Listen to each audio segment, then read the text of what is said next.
Hello, everybody. Happy Tuesday.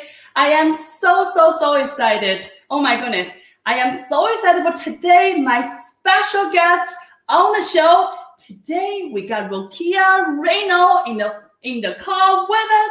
And if you don't know her, you really should. Today, Rakia, she's a TEDx speaker, the world-renowned brand strategist, and a self-made entrepreneur, my friend. I am just so excited. Rakia today, she is a founder and executive officer at Skai Media, a non-traditional agency that brings authenticity to your brand while elevating your business to a brand new level. Over 15 years, today she works with so many wonderful brands such as Airbnb, Comcast, Dell, and so many more. Her expertise has been recognized in Forbes magazine, in.com, HuffPost, and Onstage, my friend. She captivating audience like no one ever. Today, she's recognized for innovative approach and a commitment to authenticity, and speak on TEDx, South by Southwest, Inbound, and so many more. With that, everybody, I am just so pumped, so excited, and thank you so much, Rakia, for joining us. Welcome to the show. Thank you so much. I love that. I love your energy, and I so appreciate your energy and enthusiasm. So I'm happy to be here. Thank you so much for having me. Oh, honor is all mine. So Rakia, you accomplished so many incredible things. Tell us, how does all the magic get started? I love that you said magic. I don't think any of it was magic. It was a lot of hard work so I like to say I can talk about the story behind the glory, because where I am today, people will say, that's amazing. You work with all of these companies. There's a lot of glory there, right? And I think sometimes when we talk about all of the glory, we forget about the story and all of the steps that it took to get there. So I started my career, and I'll go all the way back to while I was in college, thinking about what I was going to do. There's so much outside pressure when you're in college. What are you going to do when you graduate? What are your internships going to be? And for me, I had switched majors. I was going to school for chemistry, but then I really wanted to be in the School of Communications and Theater, but my parents said, well, what kind of job are you going to get? How are you going to make money working, going for communications and theater? They were like, there's no way you can do that. And so they actually made me go to business school. So I enrolled into the business school at my college. I studied international business and marketing. I took a lot of psychology courses because I was very interested in consumer behavior and the science behind how people consume things, whether it was food, whether it was mental health challenges. I then graduated from college and pursued a degree in counseling psychology. So I'd taken, the love of psychology, and I was pursuing a degree in counseling psychology, all the while working in higher education, working with students on conflict resolution. So doing a lot. So my background, a lot of crisis management, a lot of conflict resolution, a lot of problem solving, with immediacy. So not taking a long time to think about things, but problem solving in the moment. And after leaving the university, I had actually had a little bit of an unfortunate event. I was working in the space of psychology, and something traumatic happened, which caused me to say, you know what, I don't think that I want to carry this for the rest of my life. I don't think that I would like to be in the world of counseling and psychology for the rest of my life. And right amidst that sort of thought, I was reached at someone who was working on a local production had reached out to me and said, hey, we're thinking about, pitching this show to MTV networks. He was a writer from, they were using writers from My So-Called Life and Degrassi High, and they wanted to create a scripted teen drama series, which I then got into. I became an associate producer on that show. Then I became a producer for TLC and Discovery Health. And I was working on all of these TV shows. So in the world of television, you just work on a bunch of different shows. You build, your sort of resume and your dossier up of, production credits and things.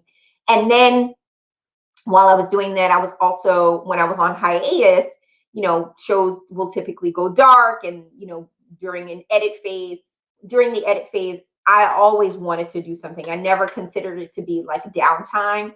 So I was producing fashion editorials. I was guest writing. I was building up just my network of individuals from all different places. And then I worked at a traditional public relations company for a little bit of time, and then decided, through a series of some other unfortunate events, it was time for me to start my own agency. So I started Sky Blue Media, which was actually first Sky Blue Productions because I was a producer. I started Sky Blue Media with one client, which was a 3-year contract to work with the business improvement district to attract people into this business corridor with hundreds of businesses to shop, live, and play. So that was my job for 3 years. That was my first client, an entire business improvement district. And then I started working with that city.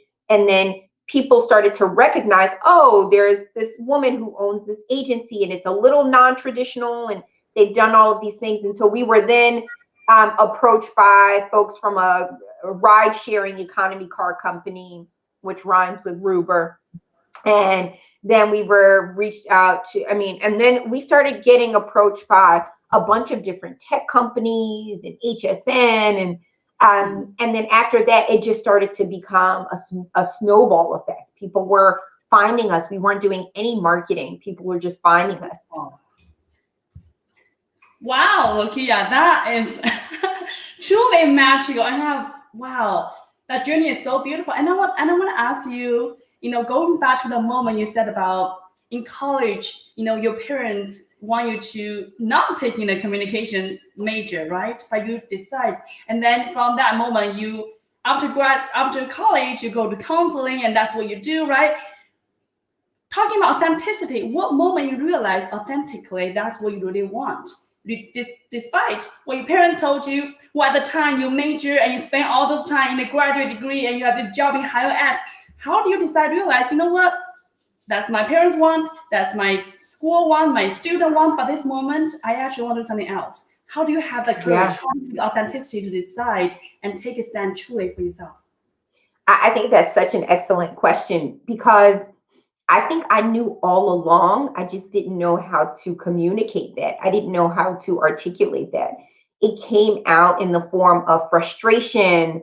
It came out in the form of failure. It was something that I didn't have my heart in. I wasn't passionate about it. I was just doing, what my parents told me to do. Hey, you have to go to business school. Now, I think back to enrolling in the business school, and I do think that is where I honed a lot of my marketing skills. I'm a marketer because my parents told me I had to, go to business school. I don't know if I would have learned that in the School of Communications and Theater. And I will say my dad did see something in me. So I'm not saying, okay, listen to your parents, but my dad said, you're a natural communicator. I don't want, and my dad's, he was a blue collar worker. He was a longshoreman. And he was like, I'm not paying all this money for you to go and learn how to talk to people when you already do that. And he would always say to me, Rakia, you can talk your way out of anything. I'm not paying for you to continue your education doing that. I want you to go to school for something that you don't know how to do. I want you to go to school and do something that's difficult for you.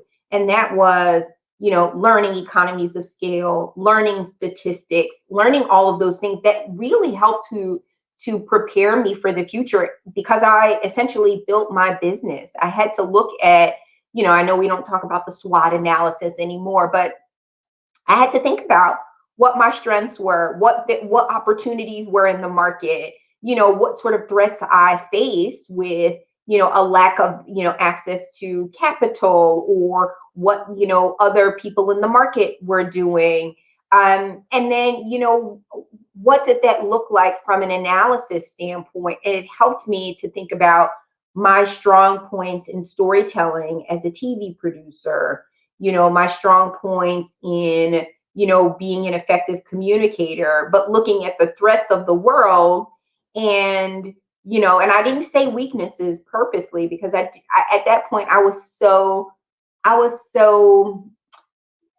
one track minded of like, I have to do this, I have to go, that I didn't look at anything as a weakness. I looked at things as threats or opportunities or areas of vulnerability, but I was like, listen, I can work through this. I'll just make sure that I power through this. And it was, having a very specific mindset for a number of years. I had to program my brain. I learned to form habits that I didn't have as a younger person, being very diligent about waking up very early in the morning and getting things done before there were any interruptions, being very laser focused on what my goals were, being very laser focused. Like by the end of this year, I want to do this. In 6 months, I'd like to do this. At the end of this week, I would like to do this. I was very specific with my goals. And I am one of those folks that I will take, I put things into separate categories and chunks. Someone on my team recently said, you know how to compartmentalize things. Yes, if there's something that's happening from 1 to 2, I just need a little bit of a buffer, 15 minutes to sort of reset my frequencies so I can get into the other thing from 3:30 to 4:30. And so I think when folks are challenged with making tough decisions, at the end of the day, you're the person that has to live with what's happening. I thought about my parents all of the time when I was making decisions, but I would say to them, at the end of the day, I'm the person that has to live with this. I would have to go to this job. I have to go to those classes. I have to speak to that person. I will have to pay those bills. I will have to sit in front of this. Not you. You can guide me all you want, which is great as a parent. And I'm blessed and thankful to have good parents like that. But at the end of the day, you are the controller of your destiny and you can design it any way that you like. And I think that if we think about destiny in terms of actionable, what is your life going to look like? Maybe some of us might make different decisions on some of the things that we're going to do. Like there are building blocks. You can't just jump right into one thing. It took me a very long time to accomplish what I've accomplished. But I do believe that every lesson that I've learned, every brick that I've been faced with has not been just a brick that has been thrown at me. It's been a brick that I've taken and I've utilized to build something greater. That's such a beautiful mindset, Rakia. And you talked about earlier that in your earlier time, there's a moment that you start to shift in terms of your mindset and how you see life and things happen to you as you progress in your career, right? I'm curious, what inspired you that moment? What happened? How do you start to see going that route? Because I'm thinking about today, there are many other, whether it's entrepreneurial, aspiring entrepreneur are watching and want to see you as a role model. Maybe he or she is on the way to hustle, and sounds like that is your ticket to kind of pivoting and really figure out your own path, right? So what moment inspired you to really start growing in the mindset, and what would you share with the audience who maybe he or she just started this process and wanted to really learn more and truly get ready for the big opportunity to come for them as well? Yeah, when I would say what inspired me very early on is backstepping into what I didn't want. I'd grown up and seen so many sort of traditional, very linear paths around me. Everyone had taken a linear path. You go to school, you graduate, you get a job, you start a family, you do the thing, you have a retirement plan, all of these very traditional things. And those things were beautiful. They were beautiful, seeing what my grandparents had built for themselves, seeing what my parents and family members had built. And then there were family members who had built nothing for themselves, and they would complain or be anxiety ridden or be in a depressive state. And for me, I was always intentional about wanting joy in my life, like always. always. I never, and I would say I don't want to be surrounded by people that are unhappy. I don't want to be surrounded by people that don't like life or don't appreciate it or don't I because I didn't want those things are contagious.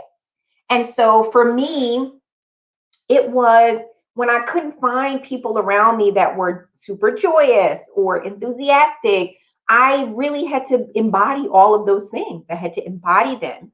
And so the inspiration came from backstepping into what I didn't want. And so when I knew what I didn't want, it was very easy for me to decide what I did want. And I wanted to live a joyous life. And I wanted it to be full of peace. And I wanted to have freedom of creative thought and expression. I wanted to be able to create because that's the thing that brings me joy when I can step away. Sometimes during the weekend, I can say, like if you're a person like me, if I have to drink a lot of water throughout the day, I always have this has ginger and lime and all of that. But I have to drink water throughout the day because it helps to keep me hydrated. If I don't read, if I can't be inspired by reading someone's story or reading a great white paper or understanding data and trends, and then I am dehydrated. So I know for me, I have to do the things that bring me joy. And in order to create, I have to consume, whether it's media or a white paper or articles or all of the things that I said. But I know what I need to hydrate myself. Like I drink water to stay hydrated. I read and I consume media to be inspired, and then I create to ensure that I have the amounts of joy that I need in my life. And I think sometimes people think,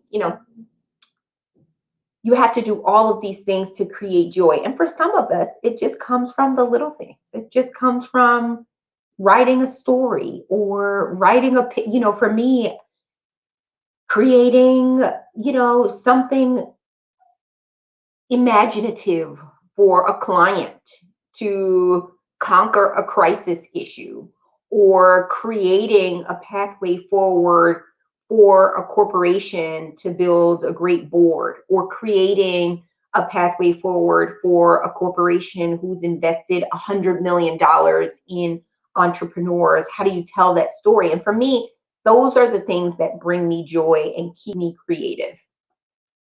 Wow, I think it's so, so beautiful, Rakia, that you are so true to yourself and really just listen to your heart and know will bring you joy and really follow the light.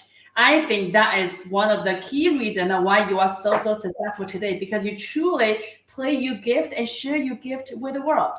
So we are so, so happy, and what a beautiful journey. So now I will pivot our story, to the entrepreneur. You talked about earlier in whether it's in college, choosing different major, and also in the counseling or career, and then TV career. In that perspective, what moment? Well, let me reframe it. Do you always know you want to be an entrepreneur yourself? Do you always know you want to start your own business? And Yeah, go ahead with this and follow-up. what inspired you? Is it a moment you thought, what, darn, I should be that myself. I should do that myself. How do you, come across that pivotal moment?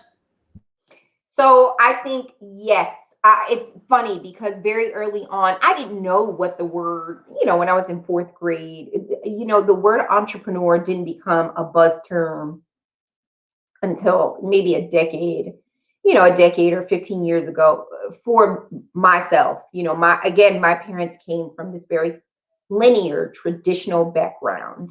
The people around me came from these very linear, traditional backgrounds. So no one said, hey, Rakia, you know what? You exhibit the traits of an entrepreneur. Have you ever thought about being an entrepreneur? Had someone said that, I may have researched what an entrepreneur was, and I may have been inspired, and who knows what would have happened. But I do know retrospectively, if I look back to some of the things that I did as a young person, as a child, one example is when I was very young, the teachers would say, I talk too much in class and all of that, which I think a lot of us had those challenges.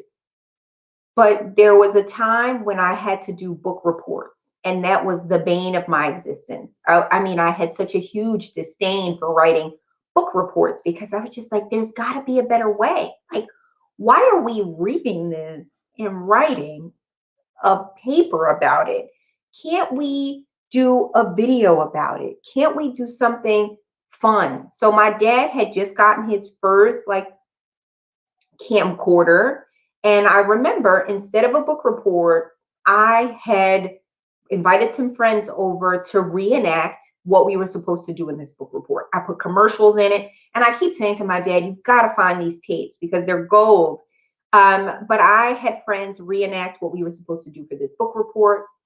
I then had a dollhouse, which my dad helped me to model, like remodel, and we needed it to look like some sort of mansion that was in one of the books that we were reading about. And so instead of handing in a book report, I was handing in a VHS tape. So that was one sort of indicator of like, hey, I like to do things a different way. I was a Girl Scout, so I was always selling cookies, trying to win. I wanted to be the best at it. If the goal was, you have to sell 100 boxes of cookies. My goal was, I want to sell 200 boxes of cookies. I want to be the best. And so, having those goals, like being so goal sort of driven at such an early age and being competitive. I think there's something to be said for folks that are competitive. And I wasn't competing with other people. It was mostly competing with myself as a child. This behavior I was exhibiting in 4th grade, 6th grade, and then going on into college, it was, I'd always, again, retrospectively going back, I'm looking at the things that I did. There were always leadership. I started the Community Service Association at my university. I ran for homecoming queen. I had done all of these things, and I'd done a campaign with homecoming. And now I think back to, I was like, that was pretty clever. For homecoming, you had to get all of these votes. And so what I did to make sure that I had votes is that I started to partner with the college, the sorority and fraternal organizations, the fraternities and the sororities, because I knew, instead of going to this person, this person, this person, and this person, why don't I go to the organizations and I'm getting these people and these people and these people. So I was working out those equations in my head. So did I know that I was exhibiting the habits of an entrepreneur? No. But was I innately and intuitively doing those things? Yes. So when I think back to it, it's like all along, since I was in the 4th grade, I was setting myself up to be some sort of entrepreneur. So beautiful. It's just like Steve Jobs always said, when you're looking forward, you cannot always connect in the dark, but looking backwards, they always connect. And I think, Rakia, your story is such a perfect example for that. So now you are definitely a self-made entrepreneur, right? The moment you decided, damn, I can do this too, and you start your own business. Now I'm curious, now you started, how's the journey of, bring back 15 years ago, the moment you start? Is this what everything you anticipate? Was it? Go ahead. Finish your sentence. Go ahead. Oh no, I just want to say, is everything you wanted it? Is it as easy, as smooth selling as you imagine before you start? No, this is not what I anticipated at all. I started my company because I thought it would lead to me, being a director or something on a TV set. I never imagined that I would have a portfolio of businesses. And that's the track that I'm on now. I have Sky Blue Media. I have an apparel brand, EVRYDAY Jane. I am launching a tech platform and plugin later this year. So I've now developed a portfolio of businesses that I never thought or never imagined. Again, I thought, hey, I'll start a business and the business will go here. But what I have been good at all along is predicting what the next trend will be, or being able to forecast where the market is going and where people should be set up. And so what I've done for, my business and the businesses around me and the people that are around me is forecasted sort of where we're going in the future and this future of work, and started to set up the portfolio businesses to be able to react to those things later on. So right now, while these things that I'm working on are in their infancy, I know that later on they will be perfectly positioned for success because I'm building now for the outcomes to occur later. Wow, that's incredible. The fact that you have that forward-looking ability, that's so incredible. So I'm curious, with the moment you started a business to now 15 years later, what is the hardest moment? What is the hardest challenge you have to been through, or you or your business have to been through? Can you share with some? Yeah, I will say it is the people around you. It's always, the challenge is always, hiring people, retaining people. I've been, especially when you're growing. I think of my first 3 years of business, it was like getting it off the ground. Mm-hmm. The next 3 years, we were doing a great deal of building. This 10th year has been a challenging year. One, because the pandemic has given us so many external compounded areas of stress that we could not anticipate, nor we could measure. If anyone says that they were able to forecast this or anticipate this, I'd like to meet them, because no one could have anticipated this. So while there are folks that understand the future of work, the future of technology, the future of business, no one was set up for this. And so for me, the challenge has been, from the employee standpoint, because people are working from home, people are making different life decisions, keeping the same people for the same amount of time. I've been so used to employees being at my agency for 5 years, 6 years, 7 years, 8 years. And last year, people were like, I don't know if I want to be in this industry anymore. And so now I'm looking for, new people. And so it's been a bit of a challenge on the people side. I can be very honest and transparent with that. But I see that happening across industries, not just with my company. I've seen it at all levels, very small companies. I was talking to a friend in the restaurant industry the other day, and he was saying, if you feel it, imagine what I feel when hospitality and restaurant industries, it's a very volatile industry. And so he was talking about the amount of turnover with his restaurant. And so it's a challenge, but we're working through it. And this challenge has helped me to put better systems in place, and it's helped me to sharpen my tools. Rakia, I think you have such a beautiful mind. I felt every every difficulty come to your way, you always can looking at it as a blessing, and how that enable you to, whether it's putting a system in place or just start looking at things differently. I think that's such a wonderful gift. And I'm just curious, of course, pandemic happened. It's not easy for anyone the past years. And I'm curious, is it any time, any moment that whatever happened, whether it's a work or people or something, event that just unexpected, that just so hard, and you will thought to yourself, damn, I don't know if I can get up and keep going tomorrow, but yet you still show up second day. Like, I'm curious, is there a moment like that you can share with folks, and how do you always keep forward? Because I imagine 10 years, 15 years agency is not the smooth selling. No. Right? Of course not. How do you, at those moments, whether it's pandemic or something else that, in the past, how would you just keep showing up? Oh, goodness. I mean, I have a perfect cocktail of a bunch of things that help. And cocktail in a sense of, here are the things that I use to help me through challenging situations. Now, as an agency owner, agencies, it's a very hard space to be in, especially when you are operating in a space where you have more than 10 employees. Because, after that, you get into 20. I have, with part-time freelancers, contractors, and full-time people, we have about 29 people working for us. So that's, for me, thinking of small business, it's larger than what I anticipated. And so when I get to these moments where it is really challenging, I have to measure, are these reasons beyond my control?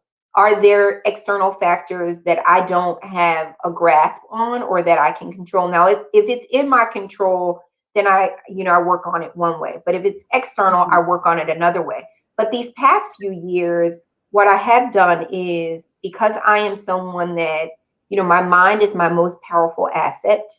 I have to take care of it. So, whether that's changing up, maybe listening to less podcasts, but listening to more meditations, or, maybe a week straight of podcasts, because a podcast like this would inspire me. So it's figuring out what works best for you. Currently, for me, it's listening to a meditation in the morning and a podcast at night. Or if I've had a really tough day, it's listening to a podcast in the morning and a meditation at night. I see a therapist every single week. Wow. I was getting massages pre-pandemic. I was getting a massage every single week because I knew about the stress that I was physically holding in my body and I needed to get it out. I had 3 children. So when you think about joy and, not just happiness, but joy, you have to be surrounded by people that give you absolute joy. My children don't care about me closing a contract or signing with this one. They don't care who I'm on the phone with. They care about laughing and doing something fun. And so I look forward to weekends and things because I know that we're just going to have fun. We don't have to talk about work. I don't have to talk about a case study. I don't have to talk about metrics. I don't have to talk about, doing something. So I think for me, the most challenging times that I've faced, I've ensured that I am very protective of my mind, whether that's bringing a therapist on, bringing an executive coach on, listening to things that fuel my soul, reading things that enlighten me, inspire me, that will get me on a better path, and surrounding myself with people, protecting my energy, protecting, when you're someone that's creative, you're exuding and giving off so many amounts of energy, and people can take that. So I am very protective with those things, and I make sure that, I'm surrounded by people that can feed my energy, and it's reciprocal. I'm feeding their energy as well. It's so beautiful, Rakia. I think you really the example of what authentic really means. And today, you're so honored of who you are, and knowing that, what really sparked your joy, and knowing the moment when the stress show up, how could you really take care of yourself as you leading the team, as you moving forward. I think that's so important because oftentimes see entrepreneurs or, female entrepreneurs specifically, they are so selfless. They are so about everyone around them and really, not really taking time to honor themselves. So I think that's such a beautiful example. And I'm curious, Rakia, you talk about, you being creative and how you always follow the light, follow the joy. I'm curious, today, what inspired you? What gave you joy? What gave me joy? So many things. It's already almost 1:00. Instead of riding my Peloton this morning, I love my Peloton, but I went outside for a bike ride. So I typically give myself 30 minutes on the Peloton, but today was a beautiful day. And I knew my first meeting wasn't until 9:30. So I said at 7:45, I'm going to go for a bike ride. I rode through the park. I stopped to take everything in. I heard the birds chirping. I saw people walking their dogs.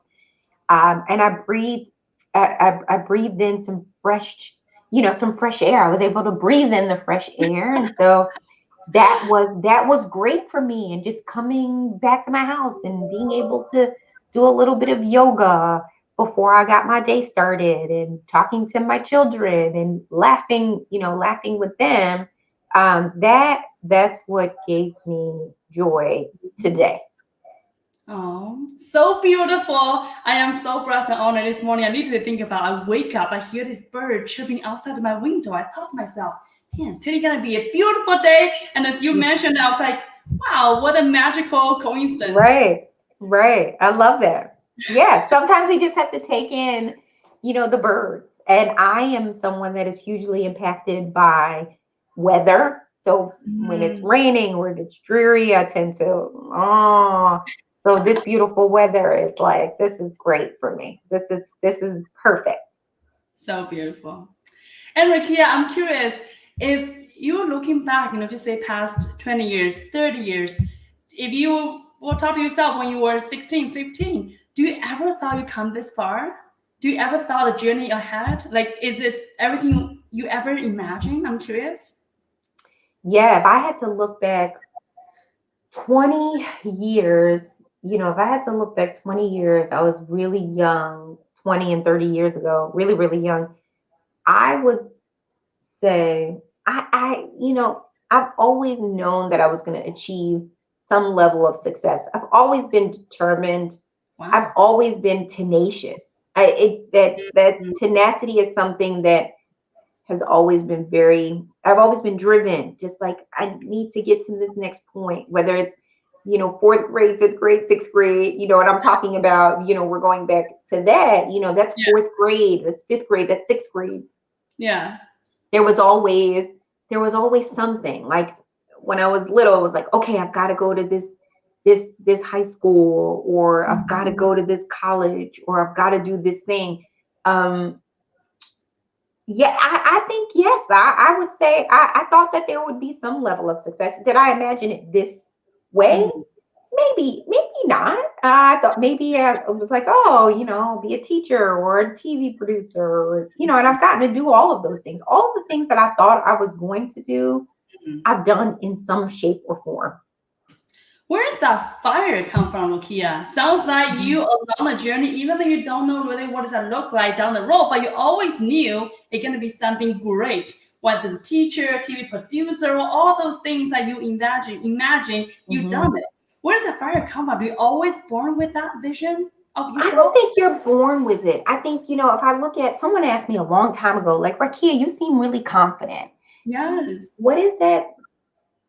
Where does that come from? And I define confidence as being able to overcome or tackle a task. And I've tackled so many tasks. And I think when you're challenged with this thing or this thing and that thing and that thing, and you move through those things, you do gain a Mhm. level of independence, or you do gain a level of confidence saying, hey, I was able to do that thing.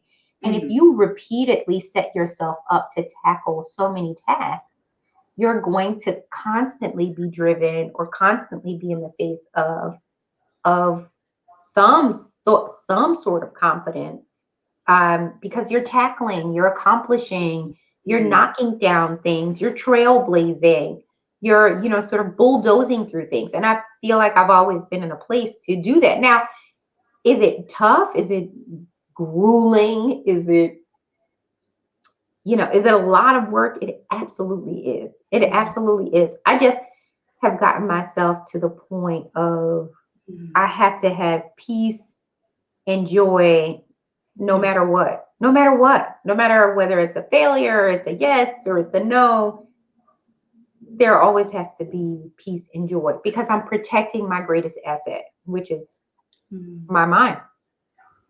I love that. Lead with joy is so beautiful.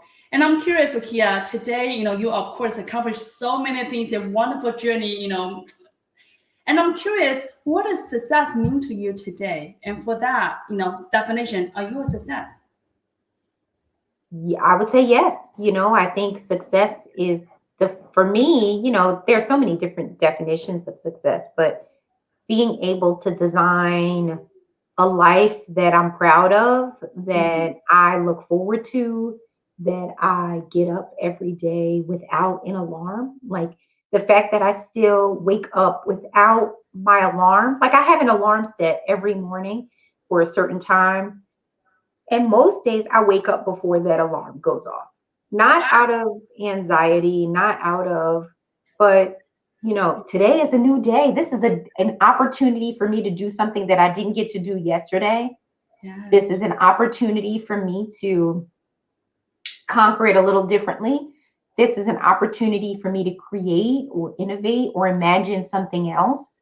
Mhm. And that to me, that is success. And being able to, obviously, from a monetary standpoint, Mm-hmm. be able to afford those things so that I am, our family, we're taken care of, the children are taken care of, all of those things. I mean, I would be a fool to say this, I want to live my life and live, but you also need to pay your bills, and you also need to be able to provide, for your lifestyle. And I have a certain lifestyle. And I don't live an extravagant lifestyle. I live Mm-hmm. a very simple life. I believe in, simplicity. I know a lot of folks would probably not think that because I do so much, but I actually like simplicity. I've never been one to say I have to drive a certain thing, I have to own a certain thing, I have to have this, I have to have that. I don't, that doesn't drive me.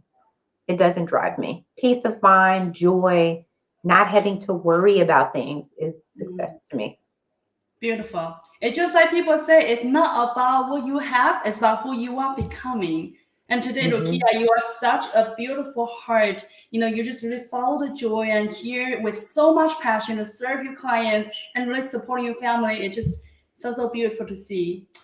I'm curious. My last question to you, Rakia, is you come along the way.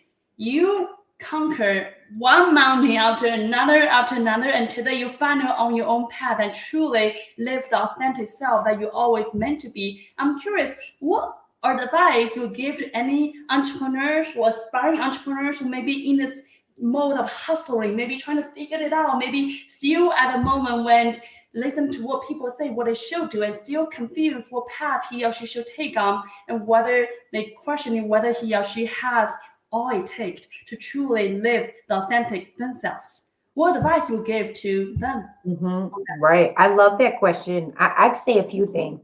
One would be everything that glitters is not gold. Like everything that glitters is not gold. So what might be amazing to someone else may not be the Mm-hmm. right thing for you. And two, I do believe in the power of tenacity and Mm-hmm. ensuring that if you know, not everyone else around you, but if you know that you know that you know that you should be going this way, then definitely go this way. And, I think that as we live in this world of constant social media and things just being thrown in our face, you have to be able to discern what is going to be right for you now and what's going to be the right thing for you later on. Mm-hmm. Wow.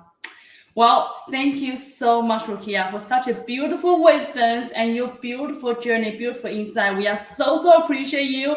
And thank you everybody for tuning in today. I'm so appreciate your time. And I cannot wait to see you guys next week. Stay tuned. Bye guys.